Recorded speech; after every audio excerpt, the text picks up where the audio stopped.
歡迎各位嚟到最新一集文傑廣播經，今集就要同各位復翻咧列斯聯主場同利物浦打成3-3平手嘅賽事嘅。不過咧咁多波入嘅一場波，利物浦咧其實係2度領前嘅，一度係領前住2球嘅添。但無奈地咧，點樣去到最後一刻咧都把握唔住嗰個嘅勝局嘅。依3場波唔擺沙拿踢正選啦，咁啊攞到5分1勝2和。雖然話你話面對住嘅對手啦，韋斯咸列斯聯啦都喺榜嘅中下游。係新特蘭同利物浦比較接近啲嘅啫，咁但係都攞咗5分。咁啊呢3場嘅球賽裏邊咧，利物浦一共係爭取到6個入球，而失去咗4個入球。咁呢個改革嘅幅度而家睇出嚟咧，個成效係有嘅。雖然話個幅度進展唔係話太過大嚇，但係能夠唔輸波，繼續去檢討，繼續去努力做好佢咧，咁係咪嚟得永遠都比輸波係更加好得多咧嚇？呢場波啦，作客列斯聯啦，利物浦繼續穩紮穩打嘅。一開波嘅時間係頭10分鐘咧，俾列斯聯咧湧到啲攻勢入禁區，我用個湧字咧都不為過啦，因為又唔係啲咩正 shot 起腳射門射中籠咁樣樣，咁所以列斯聯嘅攻勢咧都係湧嗰陣嘅啫。咁但係我哋仍然會擔心嘅，因為今時今日嘅利物浦咧，一俾人入禁區咧，你都要震一震㗎啦嚇。咁但都冇咩太大問題嘅，成個上半場咧，利物浦都係控制住個戰局啦。而我哋見到啦，過渡到去呢個體系啦，由沙拿體系過渡到去韋斯體系咧，咁繼續韋斯，我覺得佢呢一場波啲步頭咧又比上2場更加好嘅。呢個步頭當然啦，你當我係從一個心態上邊嘅猜度嘅出發啦，我覺得佢個信心係大咗嘅，佢踢得自在咗嘅嚇。咁而且喺度禁區2個 K 角位咧，嗰啲轉身啊，同隊友嘅呼應啊，或者係夾住對手嘅或者係夾住自己有嘅走位嗰度啦嚇，我都覺得越嚟越夾嘅。不過呢一個進度咧，要夾韋斯仔啲波啦，可能係需要比較長嘅時間嘅。咁另外上半場咧，我哋見過一次咧，艾基迪基啦去到呢個對方嘅小禁區頂嗰度啦，咁啊同對方嘅門將一齊衝埋撞埋一齊啦。嗱咁嗰個波其實對手嘅門將係想打走個波之餘咧，有冇真係打中艾基迪基咧？咁呢個波我覺得係有困到嘅喎嚇。另外咧，蘇布斯禮咧亦都有一次咧就禁區外嘅罰球施射啦，不過就高出嘅。即係成個上半場咧穩紮穩打。其實你對比翻呢3週嘅聯賽啦，或者叫做呢3場嘅聯賽裏邊咧，利物浦嘅上半場對住韋斯咸、新特蘭同埋列斯聯咧都穩紮穩打，咁我覺得冇問題嘅。甚至乎你見到呢一場波咧，利物浦已經冇咁靠後啦，但係韋斯仔咧，我就察覺得到佢咧，似乎係可以兼顧少一啲嘅防務，咁可能係個對手嘅問題啫嚇，唔係話佢唔協防啊。咁可能呢個係教練嘅安排啦，即係覺得佢越嚟越上力嘅話咧，不如就專心啲喺前面咧策劃攻勢。咁但係呢啲都係講嘅啫，因為你睇翻下半場利物浦力搏落2分鐘之內連入2球嘅嗰2個波咧，完全都唔係因為韋斯嘅策劃嘅。第一個波係佢哋嘅守衞朗頓啦，咁樣橫傳橫cut翻去呢個禁區頂嘅時候，佢係想俾呢個4號嘅艾柏度嘅，咁但係冇啊，個路線比較偏離咗，咁俾艾基迪基治得到推入禁區中央射到遠處入網1-0嚇，咁冇辦法㗎啦，艾基迪基就係有呢下突然突入嘅快速。咁過去法蘭克福都見過呢一啲艾基迪基嘅軌跡㗎啦，但係2-0嗰個波咧，其實就嚟自啦，即係列斯聯下半場嗰2個失波都好似未瞓醒咁樣樣啦。呢個古蒙神啦，呢個傳交嘅失誤啦，咁變咗俾呢個干拿巴特利接到個波，咁就猛咁推到落接近右路嘅底線，刮個波出嚟。咁艾基迪基咧亦都及時趕到啦，就同門將有少少撞到嘅嚇。今次啊真係撞到啦，撞咗個波入網2-0嘅。事後 VAR check 過嘅嚇，得你狂喜慶祝一番之餘咧，先話俾你聽，唔好意思要 check 一 check，但係 check 完之後咧，艾基迪基係冇越位嘅，咁所以呢個波成立。咁快領先到2-0咧，係近期利物浦罕有地，因為你短時間之內領先到2-0咧，嗰個士氣應該係倍增啊嘛。咁落後2球之後咧，列斯聯馬上作出反應，作出3個換人調動啦，干諾圖啦，美國國腳嘅艾朗臣啦，以及咧就係呢個坦拿卡入替嘅。嚟到68分鐘咧，利物浦都話我哋都換下人啦，咁啊麥卡利士打同埋祖高美斯就入替干拿巴特利同埋韋斯仔嘅。嗱咁韋斯仔嗰方面咧，因為佢之前嗰2場都搏得幾盡下嘅，咁呢場波領先到2-0啦。咁你換走一啲嘅主力，其實咪即係等於係你球迷都冇得點樣 challenge 㗎啦，係咪先？即係唔係話又話好啦，用死一班球員啦，攰啦，領先咗都唔換走佢，而家換走佢啦。但係呢一個調動咧，又倒翻轉頭啊！真係無孔不入插針嘅批評咧，你點樣講都得嘅，就史洛特你個換人調動唔掂喎，跟住輸翻波喎。68分鐘換咗人之後咧，利物浦其實喺70分鐘過後咧就有個12碼輸咗啦。嗱，嗰個波睇翻啦，其實我認為利物浦最要改善嘅地方咧，都唔係個攻擊嘅組織能力啊，而係整體三條戰線嘅嗰個嘅逼搶嘅力度。喺個力水嗰度咧，咁啊呢個同高普年代真係有大段距離啦。即係基本上邊咧，你就算俾對手猜住嚟踢咧，你都唔應該即係大家上前逼嗰啲反應咧係比較緩慢一啲嘅。當然，干諾圖下半場入體咧比較靈活嘅佢咧，搏到落呢個禁區左路嗰度啦，底線前啦。咁就俾打橫殺過嚟嘅呢個干拿迪咧，就係鏟跌咗佢，所以腳都係貼住地去嘅。但係睇翻呢個龍門後邊嘅 shot 咧，呢個 back shot 嘅環境咧，我哋又見到佢鏟到盡嘅時候，最後佢啲腳又遞翻起少少。即係呢個遞翻起少少咧，干諾圖呢啲梗係搏你啦，梗係跌啦。咁卡達利雲一抽入網追分1-2之後咧，嗱成隊利物浦咧就震緊嘅，以至去到輸翻2-2嗰個波。即係你見到無論係列斯聯嘅球員啦，中場差傳撇過去左路啦，俾蘇寶截到，再交翻去中場中路嘅時候，又俾對方截翻個波。因為你完全成隊利物浦已經係褪緊啦嚇，但係褪緊咧係冇人走去對住對方啦，拎緊波嘅球員咧去做壓迫嘅。咁呢個係好，如果對比高普年代真係好唔利物浦嘅。輾轉間俾佢哋傳到個波去到呢個干諾圖嗰邊咧，又產生一波嘅攻勢咧，再 cut 翻入禁區，俾呢個德國中場史達。史達都係大家一個要留意嘅球員啦，或者我自己咁講啊，睇落去都啱利物浦使嘅。咁啊橫推到過渡對利物浦嘅球員，即係你見到加分貝治喺後邊，或者係望住佢推埋嚟嘅蘇布斯利咧，呢個波蘇布斯利都唔可以作出太多嘅反應。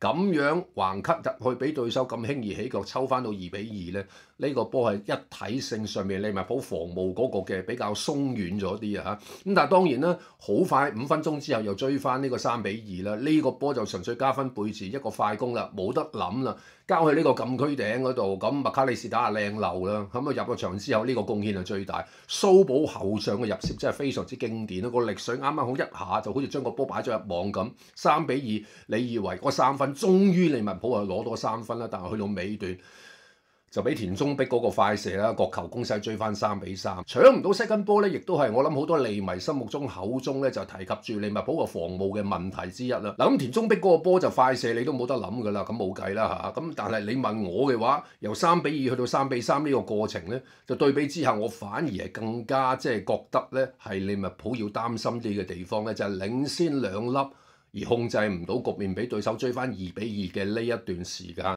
嗱都係啦，大體上邊咧，斯洛特呢3場波叫做捨棄沙拿嘅改革啦，咁起碼就係俾我哋察覺得到咧，明顯係傾向翻呢個防守嗰方面嘅，先穩住個局面，起碼3場波冇輸過先嚇，失波亦都係好少嘅，而且咧係好似時隔咗有冇2個幾月啦，又一場波入3球啊嚇，咁啊大家 check 翻啲記錄啦，呢個已經唔係最重要嘅一個嘅問題啦嚇。咁樣慢慢逐步去踢翻上去啦，可能真係要啲時間嘅，又或者睇下冬季啦，利物浦仲會唔會咧係投入一個資金咧去收購一啲需要嘅球員啦？咁如果投入資金嘅話，呢位老兄嘅去向咧，可能係有好大嘅牽引影響嘅。咁講緊沙拿啦，關於沙拿呢件事咧，我會係分開幾個部分。首先咧，會沿途讀住佢嗰個嘅訪問嘅發表嘅內容啦。咁我覺得有必要中間我會加插一啲嘅意見嘅，然之後我就講翻，我諗大體上面每一個利迷或者係其他嘅球迷都會有個感受，就係球員同球會之間嗰個關係、嗰個地位，咁以及再去到咧就係我今集即係都要加啲嘢入去嘅，就係同阿迪達當年咧咁樣捨棄呢個奧斯爾同奧巴美揚之間啦，有冇啲嘅分別啦嚇？咁當然係有啦。講沙拿嘅豐功偉績啊嚇，咁我照住嚟讀，大家唔好介意啊。咁啊9個球季出場420場啦，入咗250個波同埋116次助攻啦，多次入圍金球獎嘅前10名啦，亦都幫利物浦贏過歐冠、贏過英超冠軍、贏過仲要係2次咁多添啊！而且贏嘅時候啦，或者係起碼有多過1屆嘅演出咧，利物浦俾人嘅感覺咧冇咗沙拿真係唔掂嘅，咁你可想而知咧，佢係幾咁重要、咁重要嘅球員，你知我知，佢自己本人更加知，所以佢喺利物浦嘅地位、心態，縱使個口冇講出嚟嘅，好自然咧，亦都係明白得到。而家呢個時候正值球隊要改革，仲未係完全度過嗰個寒冬期嘅時間。你發表呢一啲嘅講話咧，你只係顧住你自己個人個感受嘅啫嚇。咁啊呢度率先發表我嘅睇法先啦嚇。咁媒體嘅訪問咧，大致上咧就係話你話你唔敢相信你而家嗰個狀況啦。咁當然啦，佢話佢唔敢相信自己成場波90分鐘咧都喺個後備席上面，而且已經連續係第3次擺喺個後備席上邊啦。佢話佢自己非常之失望，為球會付出咗咁多嘢、咁多事情，大家都有目共睹嘅。尤其係上一個球季，佢話佢唔知道點解咧要坐喺呢個冷板凳嗰度。咁啊，球迷就知道點解喎，你冇理由唔知嘅。咁佢亦都講到一點啦，佢話好明顯咧，有人想將嘅所有嘅大部分責任咧，都係推晒喺佢嗰度，要佢承擔晒，要佢去孭鑊嘅。亦都講到啦，話球會同佢續咗約之後咧，夏天嘅時候咧，同佢有啲承諾嘅。佢話呢啲承諾咧，逐一都係冇兌現過嘅。咁啊，而家冇兌現，即係之前有冇兌現過咧？兌現過係啲咩嘢咧？咁我估計都係絕對主力嘅位置啦嚇。咁但係呢一樣嘢，球員有冇主力位置同內係自己嗰個人表現有關嘅喎。咁佢亦都提到啦，佢話我同史諾特個關係咧好好嘅，不過以前啫。咁但係突然之間咧，佢話就冇乜嘢任何聯繫啦。係咪冇任何聯繫咧？嗱，根據報道，其實史諾特咧有同佢講啦，呢場波又要再擺你喺後備咁樣嘅。嗱，亦都講到啦，喺一個訪問嗰度咧，佢就話想喺晏菲路同球迷告別，然之後參加非洲杯，因為參加完非洲杯翻嚟咧，佢唔知道會發生啲乜嘢事嘅。總之佢就認為咧，佢自己好失望，佢唔會係覺得咧係應該咧球會係咁樣對待佢啦。佢話佢有咁嘅地位咧，都係憑自己嘅努力實力爭取翻嚟。咁呢啲就好悶啦，再講得多就嚇。咁但係呢一個就係足球啦。足球其實去到尾一啲老將嘅待遇，從來都咁殘酷嘅啦。冇幾多個球星係及時懂得抽身而退，甚至乎沙拿你自己都有個咁嘅機會㗎。係咪？但係你要求續約，你好想留翻低喺歐洲啊嘛。咁至於話沙特阿拉伯嘅聯賽係咪對佢有興趣咧？咁佢就話而家唔想回答呢個問題嘅沙拿嚇。咁係咪同球會之間依家呢一個嘅關係問題咧，已經去到一個冇辦法解決嘅地步咧？咁佢就講到啦，佢話我唔能夠講話完全唔可能嘅，但係我能夠講出我而家個感受先啦。跟住又係嗰啲啦嚇，好愛球會，好愛球迷啊咁樣樣。咁記者再問佢啦，佢話你唔單止冇咗個正選喎，甚至乎後備上陣嘅機會都冇喎。咁係咪加倍沮喪咧？咁樣會嚇呢啲問題係早啲直接問呢個咪得咯，記者嚇。咁沙拿嘅回應就係話啦，你可以相信咩？我可以講啊，我係呢一代利物浦球員當中入波最多嘅。自從我嚟到英超咧，我想冇任何人嘅入球數字或者助攻數字比我多嘅。舉出一個例子，佢話咧，如果比着係其他嘅球員咧，媒體可能都會企出嚟同佢辯護嘅。媒體企出嚟同你辯護咁樣。佢話我係唯一一個咧冇遭受到呢一種待遇嘅人。佢話佢再舉個例子啦。佢話佢記得哈利簡尼咧試過連續10場波都冇入波嘅，後嚟咧就又入翻1、2球啦。咁媒體上面所有人咧都話哈利簡尼咧係肯定可以揾翻佢嘅狀態嘅。咁但係咧我咧即係個意思指我咧我就繼續坐喺後備席咯。媒體都冇為佢係護航辯護咁話。咁記者咧開始啲問題直接啲啦。佢話如果有人想你離開球會嘅話，你覺得會係邊個咧？咁沙拿嘅回應就話：我唔知道啊，係咪真係有人想我走嘅？咁係咪體育總監理察曉士啦？唔好問我嚇，唔好要我回答咁樣樣。咁再問到咧，其中一個關鍵嘅問題咧，就話你有冇後悔今年4月份同球會續約咧？咁沙拿個回應就係話：你能唔能夠想像得到啊？我竟然要回答呢啲咁嘅問題喎，而家即係呢個問題嘅本身咧，都已經好令人傷心啦。為呢間球會效力，我永遠都唔會後悔嘅。我原本以為會喺度續約，會喺度結束我嘅職業生涯，但係事情咧並冇按照呢個計劃咁樣進行嘅。但係我唔會後悔同球會續約嘅。咁高薪，仲有咩後悔可言啦？係嘛？再跟住有個問題咧，值得拎出嚟講嘅就係話，你下一步會唔會考慮咧，再同阿史諾特大家傾下啦？佢就話唔會啦，我覺得唔會啦，我哋已經傾咗好多啦。冇乜嘢可以再傾啦。嗱，咁我相信呢一段嘅回答就係直接令人哋重重地感覺得到啦，佢向史諾特發炮嘅。咁但係我相信史諾特都維護咗你好多㗎啦。咁再跟住記者嘅提問就係話咧，你哋嘅關係真係破裂咗？沙拿嘅回應就係嘅，我哋之間已經冇任何關係啦。以前關係好嘅，咁突然之間咧都乜嘢都冇啦咁樣。咁但係睇上面啦，呢個訪問啦，我盡快去講啦，因為大家相信都睇咗唔少噶啦。好啦，再跟住一啲咧就係去到呢個部分就係一啲個人嘅睇法啦。呢一個嘅過程都係可以預計之內。我相信各位球迷或者我呢幾個月以嚟做嘅節目，大家都不斷喺度講緊呢一樣嘢嚇，甚至乎啱啱對上一集嘅講利記嘅節目，我都有講過嘅嚇。就係話如果沙拿好啦，做緊後備啦，如果佢甘心於接受教練嘅安排，俾球迷個態度就係無論係正選或者後備，都係全心全意全力為利物浦付出嘅咧。咁我覺得縱使佢無論冬季或者係夏天離開都好啦，起碼球迷會尊重翻佢，即係尊重翻佢呢個職業嘅素養態度嚇。咁樣我即係甚至乎我講到佢可以攞翻唔少光環添。嗱，咁我當時我自己咁樣講嘅原因，其實即係等於咧係一個對立嘅，即係大家都估到佢沙拿唔會係一個咁樣甘心於接受擔任後備、全心全意為球會付出嘅一個人嚇。迪布尼可以做得到或者嚇，但係佢就真係唔得嘅。但其實我咁講，其實都已經係拋磚引玉㗎啦。結果咧，真係再下一場波佢就已經咁樣開始喺度發炮。咁呢一點我個人咧，我就唔係好欣賞呢一種嘅態度。咁的而且確冇咗沙拿咧，咁近代我哋係睇唔到曼城同利物浦兩雄相爭嘅局面嘅，都幾可肯定嘅。咁但係球會裏邊，你既然要續約，但係你當日我哋所獲得嘅資訊，你係堅持要高薪續約嘅喎。你唔係想即係可能減少少啦，自己都係老將要承認啦。你減少少繼續延長合約喎，你係要高薪續約喎，同迪布尼唔同喎。迪布尼都好想同曼城續約，迪布尼都可以唔堅持嗰個條件，但係曼城係唔同佢續咁解嘅啫嚇。但係講真啦，如果你話史諾特唔撐你咧，冇計傾咧，咁你真係我覺得係反而辜負咗呢個教練。無論呢個教練嘅執教能力啦。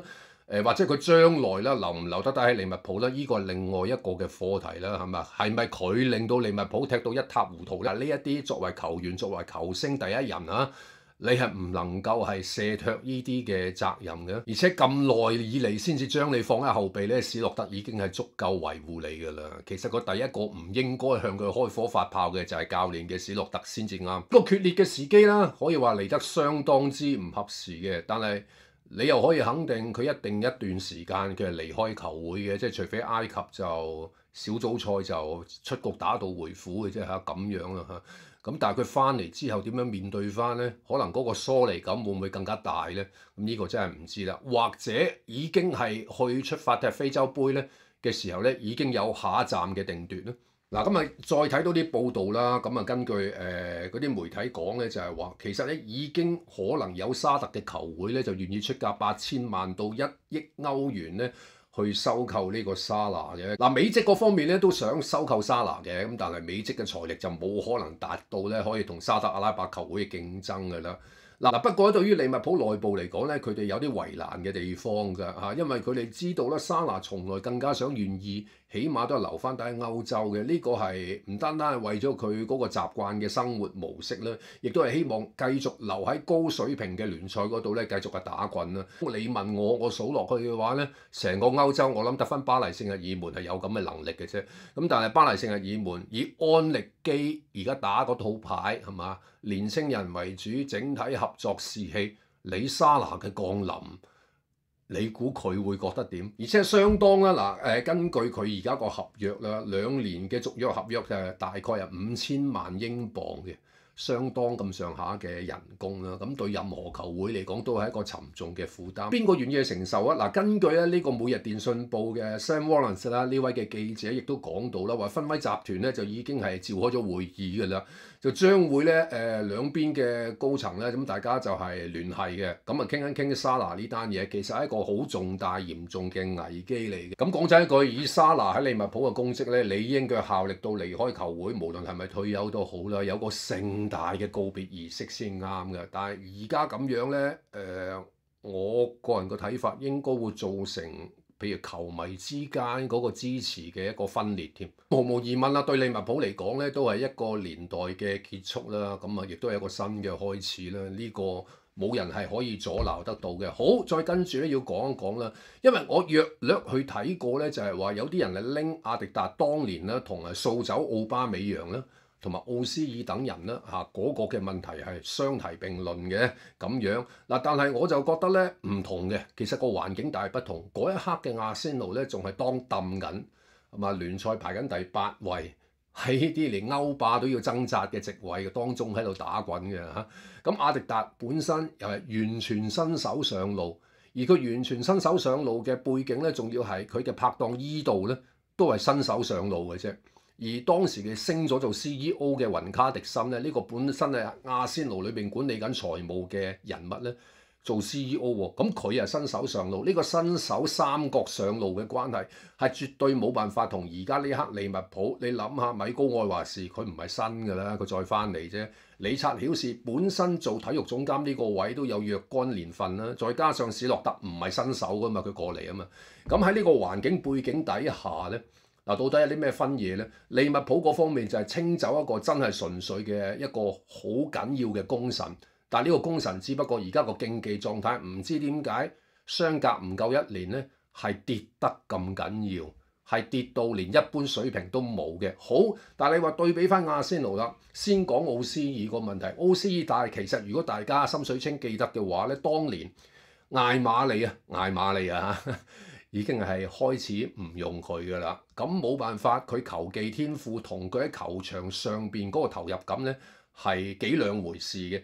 咁呢一點再去到阿迪達個手底下，雖然一度重用佢啊，咁有啲朋友就穿鑿附會啦，因為當年某啲嘅政治事件啦壓埋落去啦。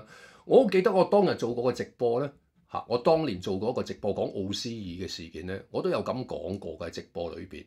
我就奧斯爾，你不如咧阿仙奴唔要你，你咪走咯，可能翻去德甲效力你嘅母會踢過嘅雲達不萊梅或者係史浩克04嚇。用一個低嘅人工同佢哋效力，為呢啲嘅德甲球會打拼啊！咁你可以攞翻晒啲光環，人哋覺得你啊真係足球係你嘅最大生命嚇，你繼續喺足球嘅上邊咧就發光發熱嘅。但係當然佢最後冇咁選擇到咧，就去咗費倫巴治嗰邊。咁佢費倫巴治亦都唔好過啊！最後球會嗰方面都係覺得佢嘅職業態度有問題嘅。咁呢個就真係證明咗，無論艾馬利同埋阿迪達嗰個嘅舉動係啱嘅咯。係嘛？哪管你係一個最高薪嘅球星，你諗下土超都忍你唔住、頂你唔順嘅時候，咁大家就回想翻阿迪達當年捨棄佢，可能喺疫情期間佢冇真係真正投入自我喺家中 keep 住嘅訓練，呢個態度唔夠好咯。咁但係當然啦，嗰啲年份大家就會係趨向一啲政治取態啦，甚至乎我喺當年個直播咧都俾人不斷咁問候嘅咁樣嚇。咁但係唔緊要啊。時間係可以證明嗰個講法係啱嘅。好啦，咁再到奧巴美揚嗰度啦，咁佢又高薪續約之後突然間大跌喎。咁阿迪達睇到一件事情啦，奧巴美揚甚至乎唔係嗰啲咧中意利用媒體發炮嘅人，佢都係陰陰嘴笑啊。喺更衣室裏面，其實奧巴美揚係相當之受歡迎嘅一員嚟嘅。再加上佢點都係叫做隊長，但係無奈地啦，競技表現狀態下滑嘅關係啦。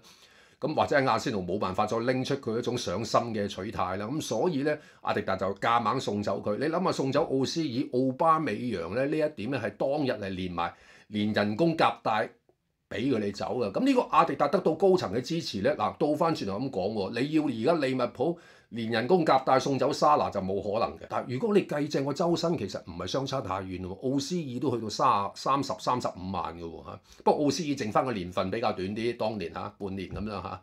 咁但係我相信就算係嘅話，球會無論點樣咧，都唔會好似支持阿迪達咁樣支持史諾特咧去掃走沙拿嘅。嗱咁呢個係其中一個睇法啦嚇。咁當然你可以覺得有關係又好，冇關係又好啦。咁另外其中一個唔同嘅背景就係利物浦而家盛世㗎嘛，近呢10年裏面冠軍攞過好多次，阿仙奴呢10年裏面攞過咩啊？2次足總杯冠軍啫，唔計社區盾嗰啲，所以呢個冇得比較。而沙拿嗰個功績亦都係冇任何個阿仙奴球員可以達至去到佢個高度嘅。咁呢個變咗你要喐走沙拿嘅難度咧，又唔似得你喐走奧斯爾同奧巴美揚嗰啲咧，你可以當係一段時間嘅球星。